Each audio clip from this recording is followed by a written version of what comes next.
राष्ट्रीय अध्यक्ष श्री राजनाथ सिंह जी, दिल्ली के अध्यक्ष श्री विजय गोयल जी, मंच पर सभी वरिष्ठ और नौजवान नेतागण और दिल्ली के बहनों और भाइयों,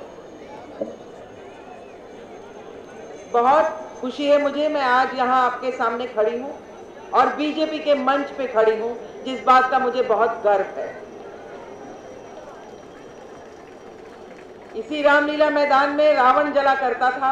बचपन में अपने पिता के साथ आकर हम उस रावण का दहन देखते थे। 7 साल यहाँ रहे, उस रावण का दहन देखा। वक्त आगे बढ़ता गया और दौर एक ऐसा आ गया कि अब कांग्रेस के रावण का दहन करना बहुत जरूरी हो गया है। हम सबको मिलकर एक प्रण लेना होगा कि भले वो कॉरपोरेशन के इलेक्शन हो, भले वो विधानसभा की इलेक्शन हो और भले वो लोकसभा की इलेक्शन हो, कांग्रेस को किसी ने वोट नहीं डालना है।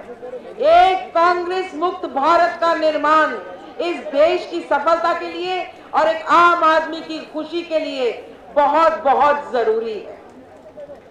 अगर आप देखें अपने आसपास, जो कांग्रेस पार्टी अपने आप को आम आदमी का हिमायती कहती है, सबसे ज्यादा दुर्गति आम आदमी की उसी कांग्रेस पार्टी ने करी है। भले वो राष्ट्रीय स्तर पर हो, भले वो दिल्ली में हो, भले वो देश में कहीं भी हो, हमारे देश की इज्जत तक नहीं बची। हमारी बहन बेटियां सब असुरक्षित हैं इस दिल्ली शहर में, जिसको अब लोग बलात्कारी कैपिटल की तरह जानते हैं। ये हमारी खूबसूरत राजधानी, जिसमें लोगों को पानी तक नहीं मिलता। कई ऐसी जगहें हैं जहां पर टैंकर ले जाना भी मना कर दिया है शीला दीक्षित की गवर्नमेंट ने। वो लोग बोरवेल का पानी कैसे पिए?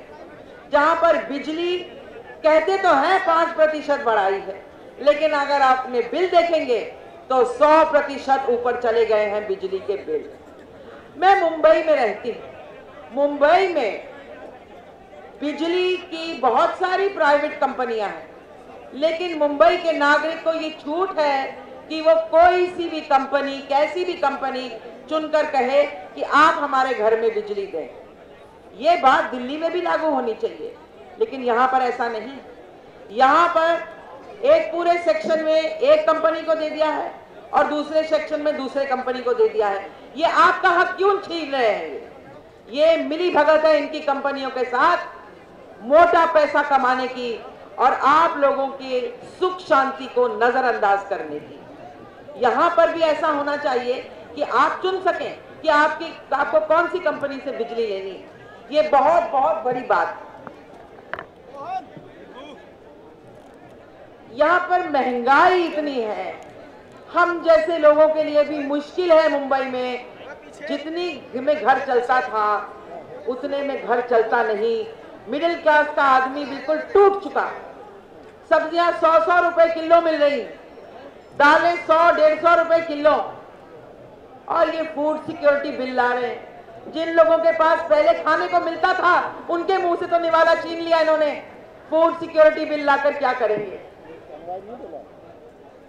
किसी क्षेत्र में देख लें, आप सुरक्षा के क्षेत्र में देख लें, आए दिन दिल्ली पर टेररिज्म के काले बादल मंडराने लगते हैं। अभी फिर वही हो रहा है।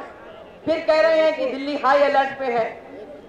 सब शहरों में आए दिन बम ब्लास्ट होते हैं और ये कांग्रेस गवर्नमेंट इसके बजाय कि उन टेररिस्ट को पकड़कर उनको कड़ी से कड़ी सजा दे, उनके घरों में आजमगढ़ में जाकर बोलती हैं कि ये जो दिल्ली का बाटला हाउस एनकाउंटर हुआ ये तो गलत हुआ, शायद गोली इस एंगल से लगी, इस एंगल से नहीं लगी।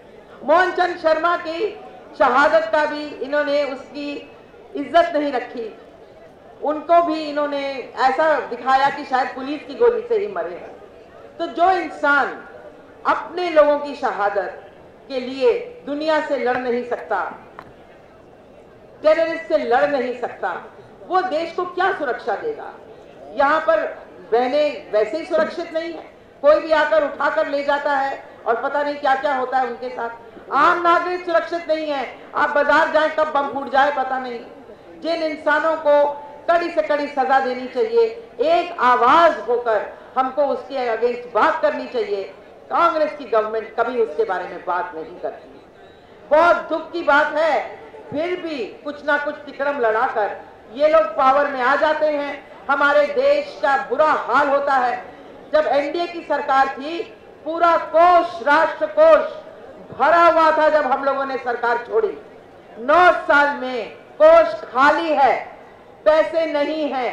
लोगों पर अलग अलग किस्म के टैक्स लगाए जा रहे हैं। भले आप मोबाइल का बिल दे रहे हो, बिजली का बिल दे रहे हो, कुछ खरीद रहे हो, 2% ये, 3% वो, छुपे हुए टैक्स इतने ज्यादा हैं, वो आम आदमी को भी बहुत उसकी जिंदगी को प्रभावित करते हैं। इस कांग्रेस गवर्नमेंट को जब तक आप निकालेंगे नहीं देश से, सुख शांति समृद्धि आएगी नहीं। मैं आज यही कहने आई हूं कि हर बूथ पे, हर जगह पर आप लोग सतर्कता के साथ ज्यादा से ज्यादा लोगों को लाकर इस गवर्नमेंट, भ्रष्ट गवर्नमेंट को बाहर करिए और बीजेपी की गवर्नमेंट लाइए। और जैसे हमारे कई स्टेट्स में आपने देखा है सुशासन है, दिल्ली में भी सुशासन होगा।